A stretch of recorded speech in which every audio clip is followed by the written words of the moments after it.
ആരോഗ്യ കേരളം വെന്റിലേറ്ററിലാണ് എന്ന പ്രതിപക്ഷ ആരോപണത്തിന് അടിവരയിടുന്ന കാര്യങ്ങളാണ് കേരളത്തിൽ നടന്നു വരുന്നത്. ഒരു സംശയം വേണ്ട കാര്യത്തിൽ. സർക്കാർ ആശുപത്രി കെടുകാര്യസ്ഥതയുടെ പര്യായമായി മാറിയിരിക്കുന്നു. പാവപ്പെട്ട ആളുകൾക്ക് മെഡിക്കൽ കോളേജിൽ പോകാൻ പറ്റില്ല, സർക്കാർ ആശുപത്രിയിൽ പോകാൻ പറ്റില്ല. എല്ലാ സിസ്റ്റത്തിന് തകരാറാണെന്നാണ് മന്ത്രി പറയുന്നത്. ഏത് കാലത്തെക്കുറിച്ചാണ് ഇദ്ദേഹം നുണകളുടെ ഈ തമ്പുരാൻ പറയുന്നത്? ഏതായാലും ഈ കാലത്തെക്കുറിച്ചല്ല, 2011-16 കാലത്തെക്കുറിച്ച് ഓർത്തു പറഞ്ഞതാവും പാവം.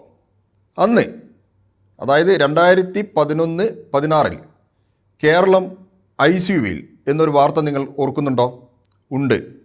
10 വർഷം മുമ്പ്, കൃത്യമായി പറഞ്ഞാൽ 2015 അന്ന് ഉമ്മൻചാണ്ടി മുഖ്യമന്ത്രി, ആരോഗ്യമന്ത്രി VS ശിവകുമാർ, സ്വകാര്യ ആശുപത്രി ലോബിയുടെ തമ്പുരാൻ. തീർന്നില്ല അന്നത്തെ വാർത്തകൾ. രോഗികൾ ആശുപത്രി വരാന്തയിൽ, സർക്കാർ ആശുപത്രിയിൽ മരുന്നില്ല, കൊച്ചി ക്യാൻസർ സെൻറ്റർ ജലരേഖയായി, അങ്ങനെ എത്രയെത്ര വാർത്തകൾ.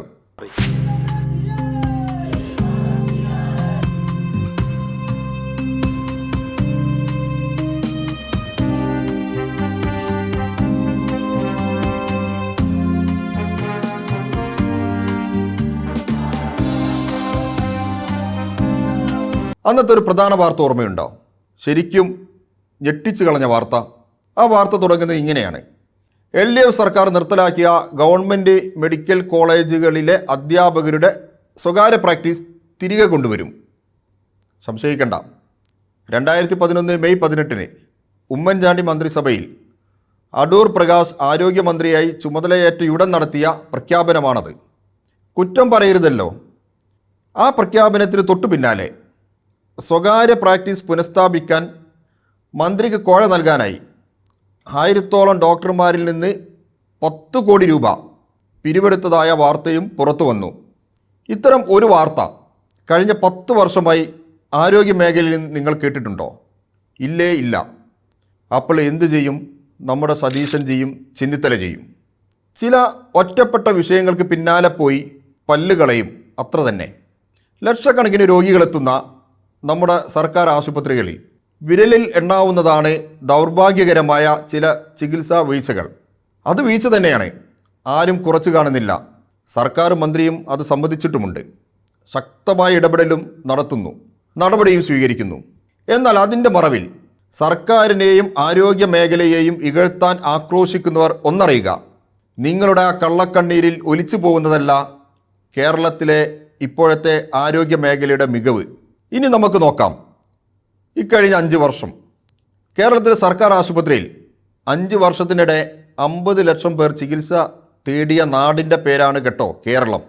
ഇതിൽ 24.78 ലക്ഷം പേർക്ക് 8425 കോടി രൂപയുടെ സൗജന്യ ചികിത്സയും നൽകി.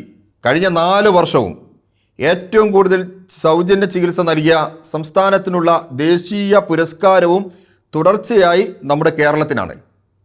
ഇത് മാത്രമല്ല കേട്ടോ, ഇക്കഴിഞ്ഞ 5 വർഷത്തിനിടെ കേരളത്തിലെ പൊതുജനാരോഗ്യ മേഖലയെ തേടിയെത്തത് 50ലേറെ അംഗീകാരങ്ങളാണ്. ഇത് വെറുതെ അങ്ങ് കിട്ടിയതല്ല കേട്ടോ.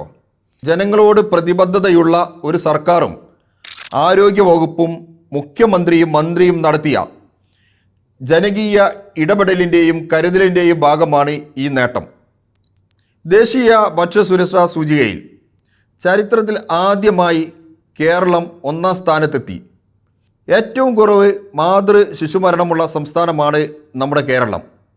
അമേരിക്കയെക്കാളും കുറഞ്ഞ ശിശുമരണ നിരക്കിൽ കേരളമെത്തി.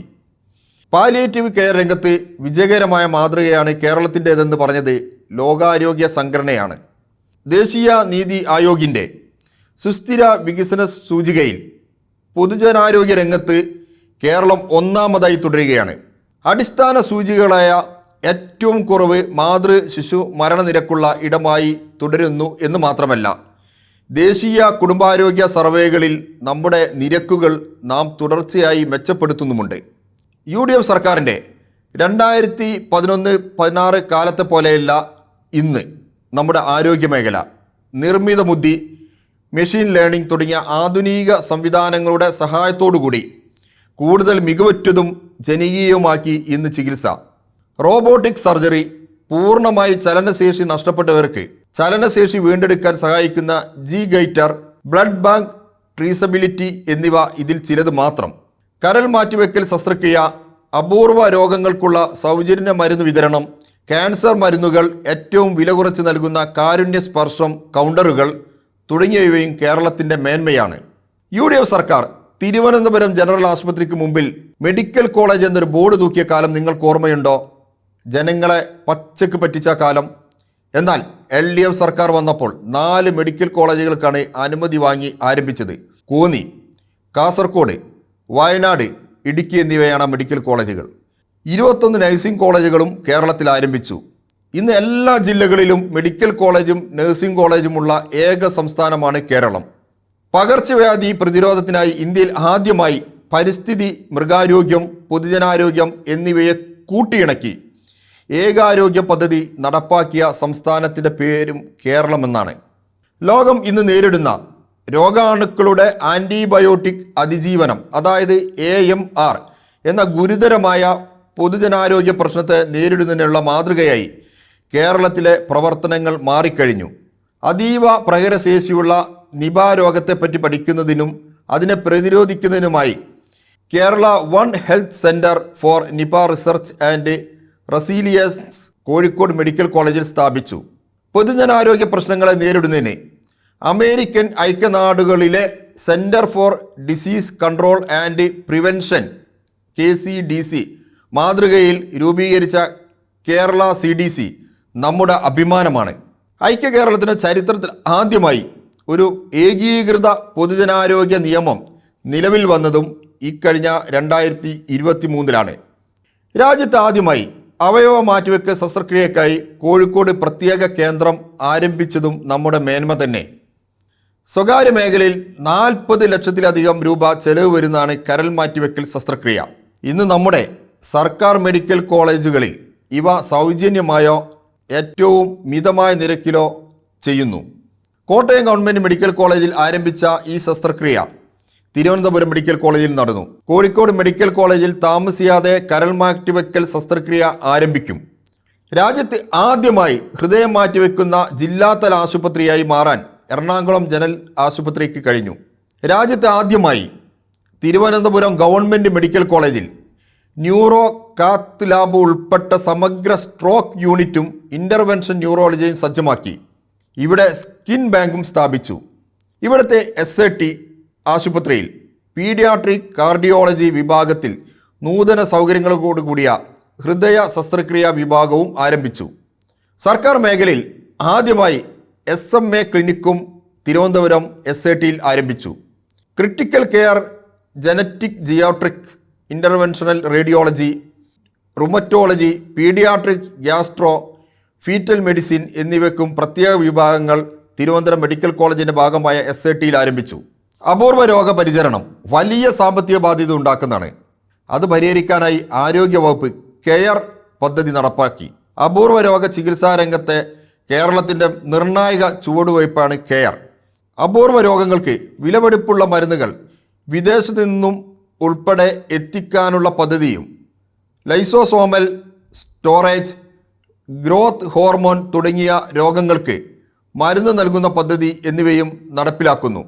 അപൂർവ രോഗ ചികിത്സക്കുള്ള സെൻറ്റർ ഓഫ് എക്സലൻസായി രാജ്യത്തെ 12 ആശുപത്രികളിൽ ഒന്ന് നമ്മുടെ SAT ആണ്.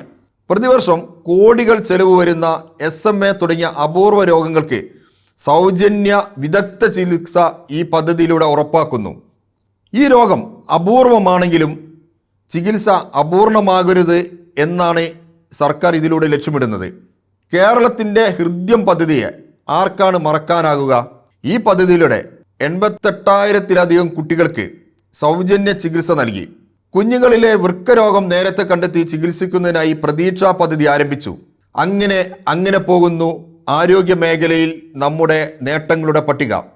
ഇതെല്ലാം കേൾക്കുമ്പോൾ നിങ്ങൾക്ക് എന്തു തോന്നുന്നു? രോഗം വരുന്ന അവസ്ഥ ആരും ഇഷ്ടപ്പെടുന്നില്ല. എന്നാൽ അത്തരം ഒരു സാഹചര്യത്തിൽ മികച്ച ചികിത്സാ സൗകര്യം നമ്മുടെ ഈ കേരളത്തിലുണ്ട് എന്നത് നമുക്ക് നൽകുന്ന ധൈര്യം ചെറുതല്ല. പക്ഷേ ഇത് കേൾക്കുമ്പോൾ അസൂയ പെരുത്ത് വട്ടാകുന്ന ചിലരുണ്ട്.